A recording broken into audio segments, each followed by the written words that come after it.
I woke up on the couch and I could hear people whispering all around me. And when I looked through the room, all I could see were dark, smoky figures everywhere. I'm Tom Stewart, and this is My Paranormal Story.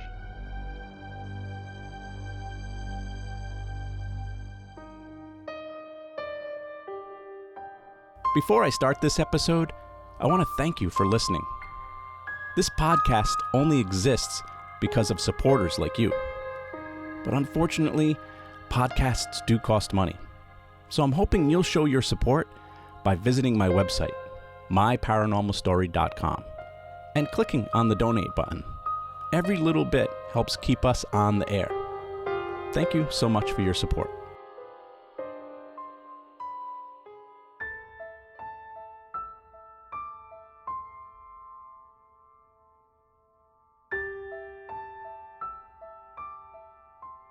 This story is kind of a personal one. 6 or 7 years ago, I was a bit down on my luck. I was going through some rough times.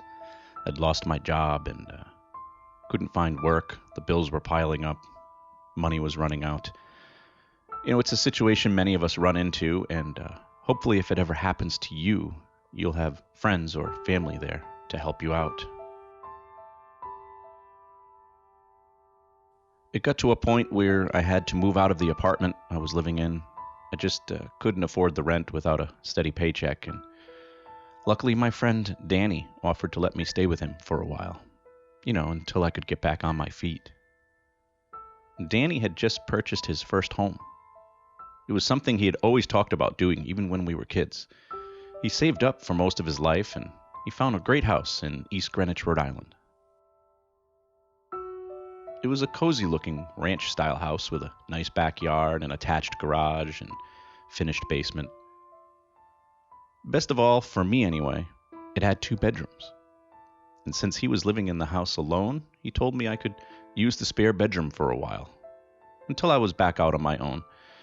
I just had to give him some money now and then, when I could, to help out. I was definitely thankful for the offer, a little embarrassed too. It's hard to see one of your friends doing so well when you're in such a bad way. You want to stay proud, but you also need the help. I kept thinking to myself that if our roles were ever reversed, I know I wouldn't hesitate to give him a place to stay. So I tried to focus on that. It's what friends do for each other. But I'd be lying if I didn't admit that I was a little jealous too. Owning your own home is quite an accomplishment. It's something I've always strived for. And he had a pretty nice house, too. It was in pretty good shape when he bought it. He didn't have to do too much work to it. The previous owner had kept it up pretty well. It had nice hardwood floors in the living room and a nice stone fireplace. The kitchen was pretty modern, with newer-looking counters and cabinets. And the house itself was probably 50 years old. So I imagine it had decent plumbing and electricity in it too. The only thing that didn't look modern was the basement. It was a finished basement with a few different rooms, a small laundry room, a workshop with some benches and tools, and the main room that was furnished and decorated like it was still the 1970s. And the walls had wood paneling on them, and the floor was covered in a thick shag carpet. And in the middle, there was a huge black leather couch and an old big screen projection TV that still worked. One of the ones that weighs a ton. It even had some funky looking chairs and bean bags in it. The only thing missing was some lava lamps and Austin Powers standing in the corner. On the far side of the basement room, there was a bar built into the wall. And you could tell it was handmade too. The bar table, the stools, everything was probably made right there in that basement with the workbenches. It was pretty impressive. There were 3 stools in front of the bar, and behind the bar there were shelves with glasses and bottles of liquor, a small mini fridge, and, other bar type stuff. It was a pretty sweet room for parties and gatherings, I assume, back in the day. And it all came with the house when Danny bought it. He intended to redo the basement at some point, get rid of the shag carpet and kind of bring it up to modern times. But I have to admit, it was kind of a fun blast from the past hanging out down there. I was kind of glad he never changed it over. Well, it turns out the reason all the stuff was left behind was because the man who previously owned the house had passed away, and his family didn't have any use for most of his tools and trinkets and furniture, especially the 70s furniture and decor. So they just sold the house as is.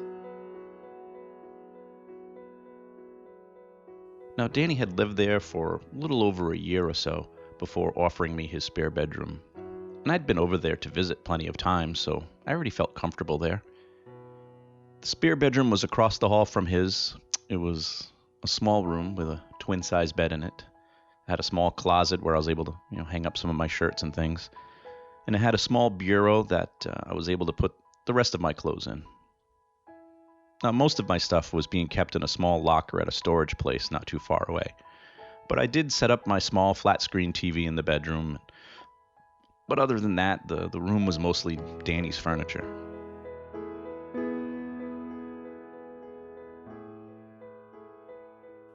Initially, I had hoped I would only stay there for a few days, maybe a week. But before I knew it, a couple of weeks had already gone by, and I was still having trouble finding full-time work. Every morning, Danny would head off to his job, and I'd spend most of my day on his computer searching the internet for jobs. I was able to make a little bit of money doing stand-up comedy and some DJing. Most of that money was going towards other bills. Cell phone, car insurance, gas, food, But Danny never had any problem with me staying with him. I think he might have actually liked having someone else in the house, to be honest. The only downfall was the noises you have to deal with when you live with someone else. Danny would go to bed at a reasonable hour every night, since he had to get up for work at his day job every day. But I would stay up late most nights, either coming in late from working a gig or just because I didn't have to get up early in the morning. But when I did try to go to sleep, the worst part was Danny snoring. When I'd finally go to bed, it was all I could hear. Even though the bedroom doors were closed and he was across the hall, it was still pretty loud. So one day I came up with an idea. What if I just sleep in the basement? The couch that was down there was pretty big. I could sleep there. And I'd be able to stay up late watching TV that wouldn't disturb him, and the snoring wouldn't disturb me. It seemed like a good plan, but he kept insisting that I stay upstairs, which really didn't make any sense.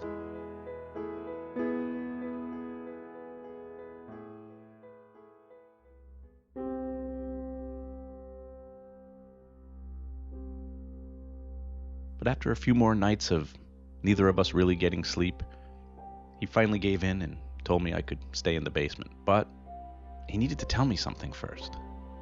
He was pretty sure his basement was haunted. I kind of laughed at first when he told me this. I thought maybe he was kidding. He'd had the house for over a year now. And he knew that I've spent many years investigating the paranormal. So I didn't know why he would be waiting till now to tell me this. I guess he was a little embarrassed to admit it. Strangely, I find a lot of people are. When it comes to hauntings and paranormal activity, there's usually 3 types of people. Those who believe in it, those who don't, and those who are just afraid to admit that they believe in it. So Danny and I had a long discussion about some of the things he'd been experiencing in the house.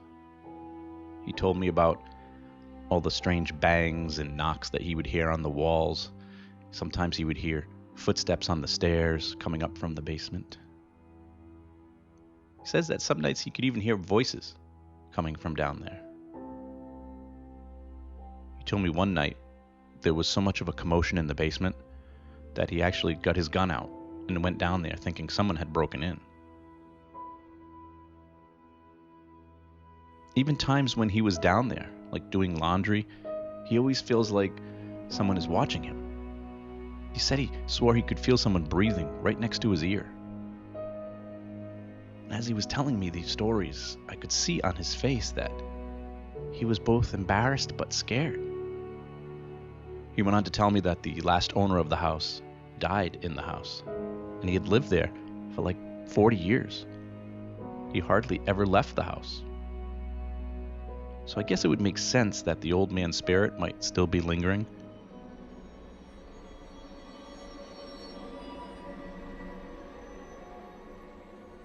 But the scariest story Danny told me was he was down in the workshop room one night. He liked to tinker with things too, and he was fixing a chair or something, and suddenly a jar full of screws on one of the shelves fell over and crashed to the floor, and it scared the hell out of him. He said he just stood there for a minute, and he could feel the room suddenly getting very cold, like almost to the point of seeing his own breath. He decided to go upstairs and get the broom and dustpan to clean up the glass, but as he was walking up the stairs, he heard another jar fall. So he closed the basement door and didn't go back down there for like 2 days.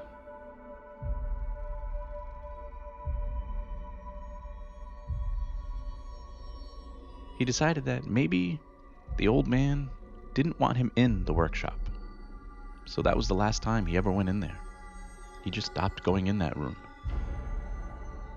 As for me sleeping in that basement, I decided to give it a shot. I mean, I've lived in haunted houses before.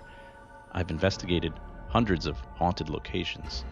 I figured if I get spooked, I'll just head back upstairs and sleep in the living room or something.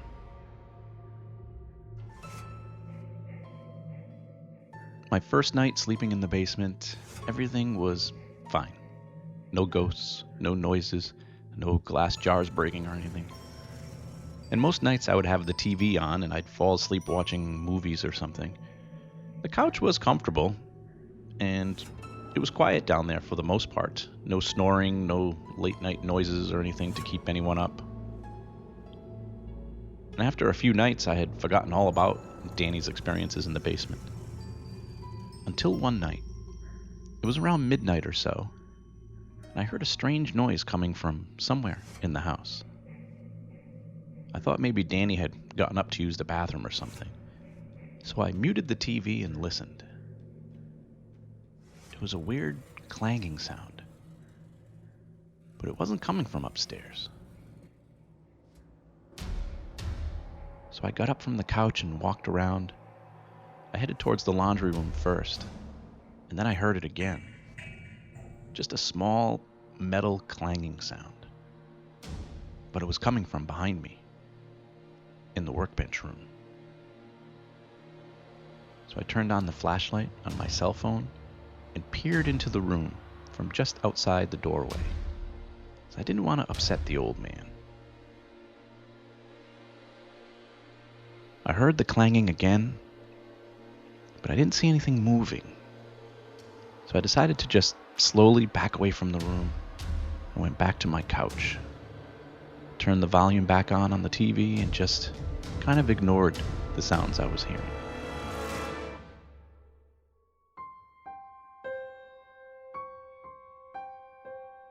The next day I decided not to tell Danny about it. I didn't see what good it would do telling him. I mean, all houses have strange noises in them, and you have to get used to them. So I eventually got used to them down there in the basement, sleeping on that couch. Every now and then I would hear the noises coming from that workshop room. And they were usually just small bumps or bangs or clangs. Before I knew it, it had been a month or so that I was staying with Danny, sleeping in his basement. But I was finally working a part-time job, along with my other gigs, and I was starting to make enough money to maybe think about getting my own apartment again. But before I moved out, though, I had one more strange experience in Danny's basement. It was a typical weeknight. Danny had been upstairs sleeping, and I was on the couch in that 70s style basement watching TV until I fell asleep. I was probably only asleep for like an hour or so when I suddenly woke up to the sound of people whispering in the room. By now the TV was in sleep mode, but it was still on. But there's just no sound coming from it. But the talking I was hearing was definitely in the room with me. And I don't know what it was, but for some reason, I decided to get up and walk around the room. Suddenly I heard a loud bang. It was as if somebody had slapped their hand on the bar. I saw what looked like a dark, smoky figure standing behind the bar. I don't know, maybe I was half asleep or in some sort of a trance, but I ended up pulling out a stool and sitting down at the bar. And there in front of me was a shot glass. Now, neither Danny nor myself had done any drinking in the house recently, and when we did, it was usually upstairs. But I kept staring at the shot glass on the bar. I don't know, something was compelling me to take the drink. So I picked it up and brought it to my lips. But before I could drink it, I noticed there were other people standing around me. Not people, but smoky figures that looked like people. It was like there was a party going on around me. I'm not even sure if they knew I was there. I turned and looked around the room, and these smoky figures were everywhere. They were all standing around in groups, talking and laughing. I couldn't believe what I was seeing. I just sat there on my stool holding the shot glass, trying to make out what they were saying. And then the voices started getting louder and louder. Like the buzzing of them all talking at the same time was starting to hurt my ears. And then suddenly, bang! The dark figure had slapped his hand on the bar again. This time I could feel it. The whole bar shook, and the whole room went quiet.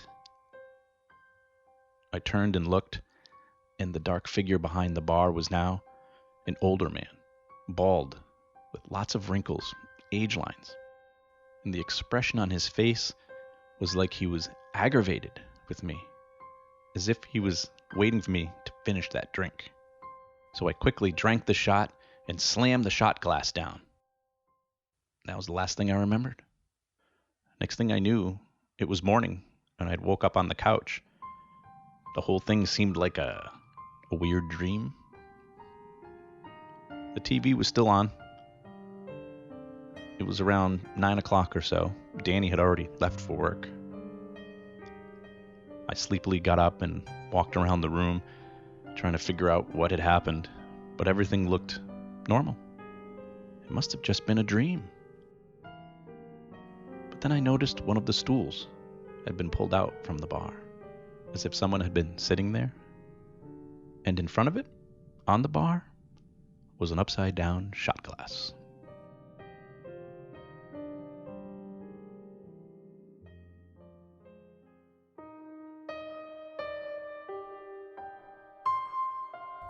My Paranormal Story is written, produced, and narrated by me, Tom Stewart. Music from this episode courtesy of Kevin MacLeod at Incompetech.com. If you enjoy my stories and would like to support the podcast, you can go to buymeacoffee.com/myparanormal or just click on the donate button on my website at myparanormalstory.com. I also have t-shirts and coffee mugs for sale. Unfortunately, podcasts cost money, and your support helps me keep this podcast running. So thank you for your support. Please don't forget to subscribe so you'll know when I've added new episodes, and feel free to follow me on Facebook and Instagram. Just search for My Paranormal Story. If you have a podcast and you'd like to have me as a guest, or if you would like to ask me a question or tell me your paranormal story, you can email me at myparanormalstorypodcast@gmail.com. Thanks for listening. I'm Tom Stewart, and this is My Paranormal Story.